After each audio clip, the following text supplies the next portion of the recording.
WJBFarts.com. The Live 5 for 6 mobile app. Download it today. The cold continues all of this week and next week. We will see a lot of below average temperatures with bitter cold early next week. We could see a harsh wind chill and maybe even a chance of winter weather again. I'll have the latest on your forecast coming up. Right now on News Channel 6 at 6, Augusta commissioners say a constant problem in the area is only getting worse after Hurricane Helene.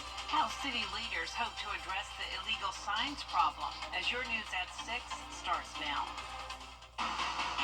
Live from Television Park, this is WJBF News Channel 6 at 6.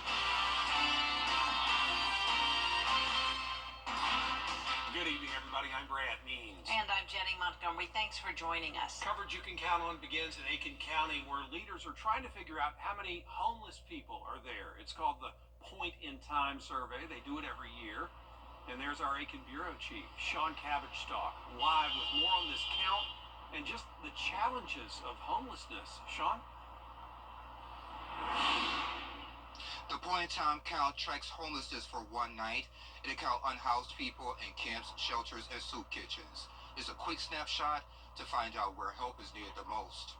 So volunteers will canvass neighborhoods, asking folks where they slept the night of January 22nd. They'll cover downtown Aiken, including Hampton and Abbey Avenues, the Valley, and several areas on Aiken's south side. We have several abandoned buildings around here that they're living in. Some of them are living in neighborhoods where there are abandoned houses. Don't just ignore that.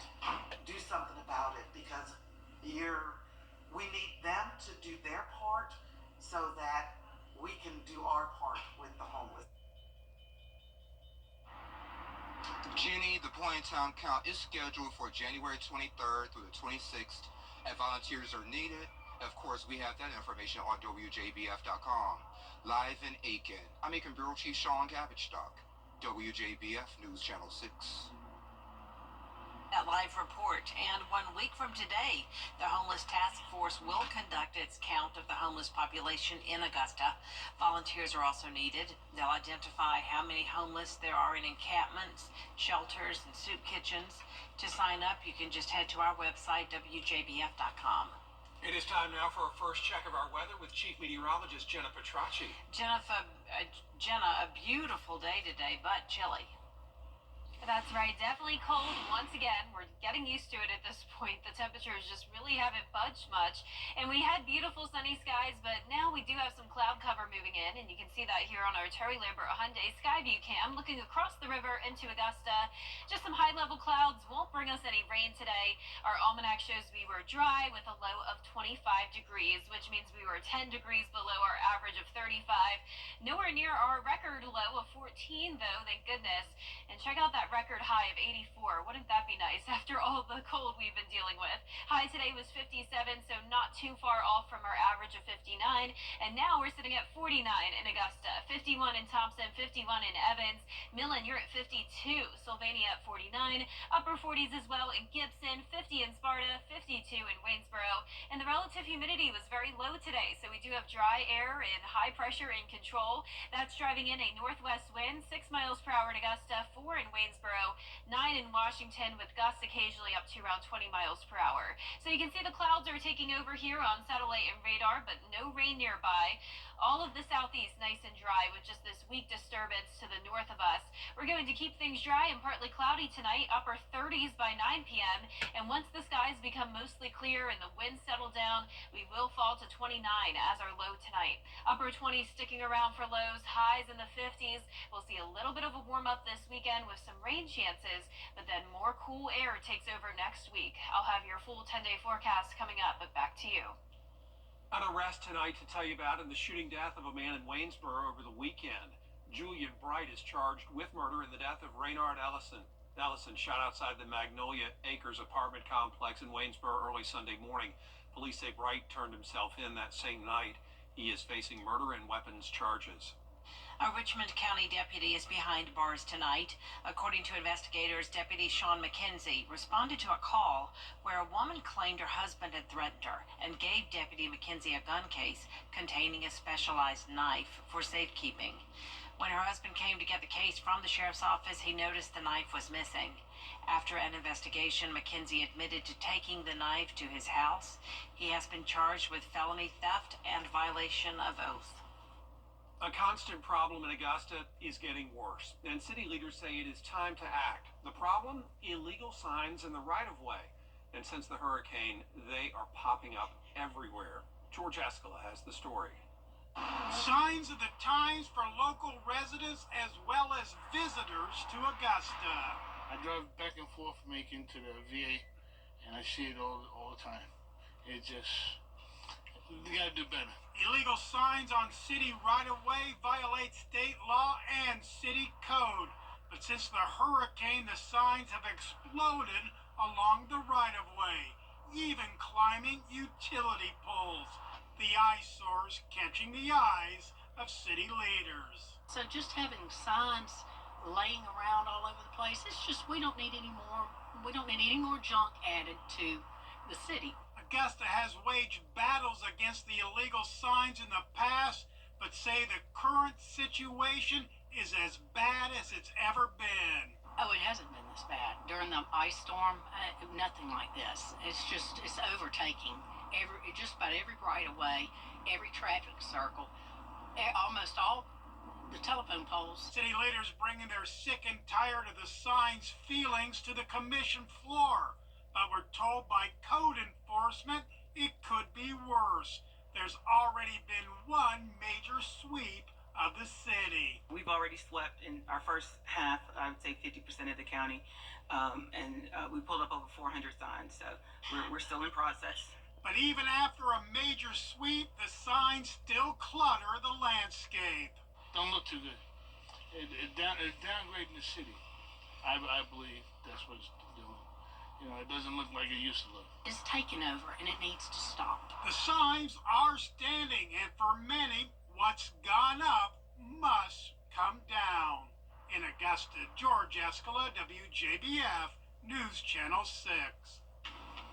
State leaders highlighting Georgia's top legislative priorities at the annual Eggs and Issues Breakfast in Atlanta. Governor Kemp says priority this session is to tackle tort reform to prevent unnecessary lawsuits, which the governor says drives up insurance costs. That means making housing more affordable and creating the next generation of skilled workers by prioritizing higher education. We're not only focused on developing our workforce. Through our Rural Workforce Housing Initiative, we also continue to work with our local partners and communities across the state to support their efforts in ensuring that this growing workforce can live in the same community where our industry partners are creating these good-paying jobs. Governor Kemp will outline his full budget priorities on Thursday in his annual State of the State address. Well, today's the first day of South Carolina's legislative session, and everybody's lining up to get the word out about what's important to them. Several groups, including the Black Caucus, Family Caucus, and House Minority Caucus, met early this morning to talk about their agendas for the year. While Republicans say a main focus will be tax reform, Democrats are going to take a look at hate crimes. We have a problem with our neighboring states in that they are continuing to reduce taxes below our level. And for us to be competitive with our neighbors, we're going to have taxes at a rate lower than theirs. And so that's going to be a goal of ours as we work on the tax reform package. Hate crime has been the number one priority for several years, and we're not going to let that go this year. We're going to continue to focus on it. We believe that it is an embarrassment that we're the only state, one of maybe two, that do not have a hate crime law. So for the next few months, lawmakers are going to meet Tuesday through Thursday at the State House until the session wraps up in May. New tonight, the Richmond County Board of Education is wrapping up its first of 3 public hearings regarding the homestead exemption. The school system plans to opt out of the statewide adjusted base year ad valorem homestead exemption. 2 more hearings will be held later this month. We'll have more on what that means tonight on News Channel 6 at 10 and 11. Coming up right here, chilly temperatures continue to show up in the forecast. And firefighters say it's important to stay safe while you're trying to stay warm. What you need to know after the break. Low rising crime. After 4 years, we are following a developing story out of Grovetown tonight where investigators are looking into a shooting Columbia County Dispatch tells us first responders are at an apartment at Joyner Crossing in Grovetown after getting a call about a gunshot victim. Details are limited. Please keep it on News Channel 6 for more on this developing story. The Salvation Army is collecting cleaning products to maintain a healthy environment for people who benefit from their services. They need laundry detergent, sanitizing sprays, wipes, dish detergent, and paper towels. You can drop those donations off at any Salvation Army or family thrift store. Major Jonathan Raymer says it's about helping keep the Center of Hope as clean as possible for those who stay there. This drive is essentially for our Center of Hope. And at our Center of Hope, we have men, women, children that are staying. That's our shelter, where they're staying overnight. They're staying and getting casework so that we can help get them into a full-time residence somewhere, a house to be in or an apartment. And in order to do that, in order to have this, what we call the Ministry of Dignity, we want to make sure that we're able to keep the place clean. We want to make sure that they're able to wash their clothing. The drive lasts through the end of the month. You can find a list of items and drop-off locations at WJBF.com. A reminder today from fire officials to make sure you're warming up safely. They say do not put any materials on top of heating sources. Space heaters should be at least 3 feet away from other items. Turn off and unplug electric blankets after you use them, and make sure fireplaces are clean and clear of debris. Also, don't try to heat your house with an oven. Never recommend using the oven or anything like that to heat up homes. Again, we understand everybody has to do what they have to do to keep themselves warm, but typically that's not good for a number of reasons, as it can cause carbon monoxide leaks. It can just be a fire hazard in general, and we just don't want that to happen. And don't forget to check your smoke alarms and carbon monoxide detectors to make sure they are working properly. And Jenna rejoins us for another look at our forecast. Well, it's staying cold for sure. Temperatures are in the 50s for highs, lows in the 20s. We'll briefly warm up to above freezing low temperatures this weekend with some rain chances, but then drop right back down to the 20s next week. I'll have your full Bite for 6 forecast when we return. Ready to develop more than a career? The CSRA's favorite news app is now even better, with easier access to local news, weather, and streaming video. Download the News Channel 6 mobile app. Now, your most accurate forecast with WJBF Live 5/6. Welcome back. A blanket of cloud cover has taken over Emmanuel County late this evening on our Terry Lambert Hyundai Skyview cam. So cloudy conditions for the next few hours. We will still have clearing overnight, and that will drop our temperatures down to the upper 20s. But in the meantime, with a little bit of a wind and the cloud cover, our temperatures are going to be a little elevated tonight. So 49, not as cold as it could be. Dew point of 18, humidity at 29%. So mid to upper 40s, some places still at 50, such as Swainsboro, 51 in Waynesboro, and 50 in Millen. Now, as for our satellite and radar, you can see the cloud cover streaming in from the west. A minor disturbance, a low pressure to the north of us, but no rain in sight. We're keeping things dry and mostly sunny again for our Wednesday. 29 in the morning, mostly clear at that point with the calm winds. Then throughout the day, we'll see temperatures climb into the low 50s, so a little bit cooler than it was today. We're seeing rain go up to 70% as a chance on Saturday. A few showers lingering into Sunday as well. So let's go right into our future cast with that. We'll have a cold front approaching Saturday morning. This is 6 a.m. So early Saturday, we will have rain move through, pretty much covering the entire CSRA. And some heavier downpours will be possible, primarily in our southern lying counties. Really not expecting any thunderstorms here. And then a few lingering showers possible into Sunday morning. But same thing as Saturday. This looks to be out by the evening hours. North wind takes over, and that will bring in some very frigid air as we head into Martin Luther King Day on Monday. Rainfall estimates mostly up to an inch, some places under an inch, some places a little bit over, and temperatures will briefly warm up to 59 on Sunday, then a huge drop off to 46 as your high on Monday. 39 will be the high next Tuesday, so it is going to be back to how it was last week with the bitter cold air coming in from Canada, lows easily in the 20s. So the question is, are snow lovers in luck? Well, as you probably know from all that we've been talking about lately, we need 2 ingredients for snowfall: the freezing temperatures and also the moisture. Now, this Gulf low could determine if we have another chance of winter weather. Now, first we need the Gulf low to actually form, and then it will be dependent on the track it takes. So if it stays further to the south of us, we will see a pretty decent chance of winter mix again next week. So that includes all things: snow, ice, sleet. We'll be watching that very closely throughout the early days of next week. But what we know so far is that highs for sure will be in the 30s, lows in the 20s, and the wind chill could easily get down into the teens, maybe even some lower teens. So we're still around 7 days out. At this point, we're looking at pattern recognition. Is it more or less likely? And I can tell you it does look a little more likely than it did yesterday. Our lows tonight will be in the upper 20s to low 30s, highs tomorrow in the upper 40s through mid 50s, and that 10-day forecast showing sunshine throughout the rest of the work week. We'll see the clouds take over the weekend with rain chances pretty high on Saturday, drying out on Martin Luther King Day, and then around a 30% chance of precipitation Tuesday and Wednesday of next week. Now, congratulations to today's umbrella winner. That is Annette Oatman from Augusta. Annette, you can pick up your umbrella here at the station and sign up to win yours on WJBF.com. All right, thank you, Jenna. Still ahead, Clemson officially finalizing its choice for the new defensive coordinator. We'll hear from Tom Allen on his experience coming up next in sports. Molly leading with Judy Justice. Weekdays at 3 on News Channel 6.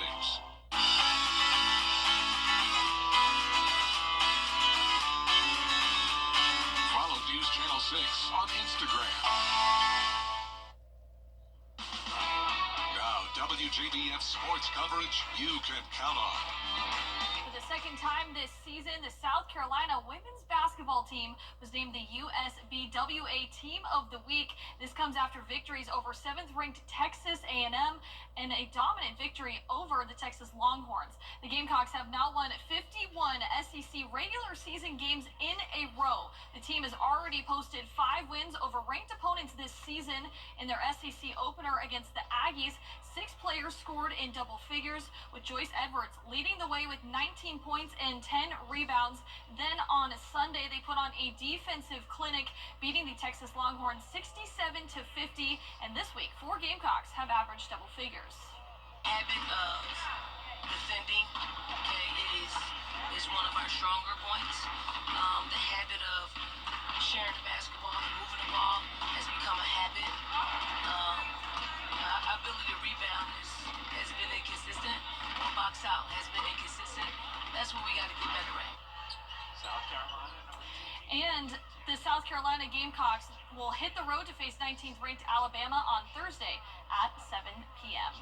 And various reports indicated that Tom Allen will become Clemson's new defensive coordinator. Now the news became official today with the Clemson University Board of Trustees finalizing the hire. Allen spent this past season as Penn State's defensive coordinator. The Nittany Lions were 7th in the nation in total defense and 8th in scoring defense. Also, the defensive unit ranked 2nd nationally with 119 tackles for loss and 5th with 44 sacks. The DC comes to Clemson with over 3 decades of coaching experience. Sweeney will officially introduce him on Wednesday in an official press conference at 1:30 p.m. And the South Carolina Athletic Coaches Association announced that Brian Smith of Barnwell High School was named the Coach of the Year. Coach Smith led the Warhorses to 13 wins this season and the 2A Lower State Championship game against Clinton. He's had 34 years of coaching experience, 23 of those as head coach. He also coached Team South Carolina in Border Bowl 11. And the field is now officially set for the annual Augusta Haskins Award Invitational. It'll take place at Forest Hills Golf Club in Augusta on April 5th and April 6th. There are 14 teams in the field, and they highlight several of the nation's top 25 programs. All right, thanks a lot, Gianna. Appreciate that. We'll be right back.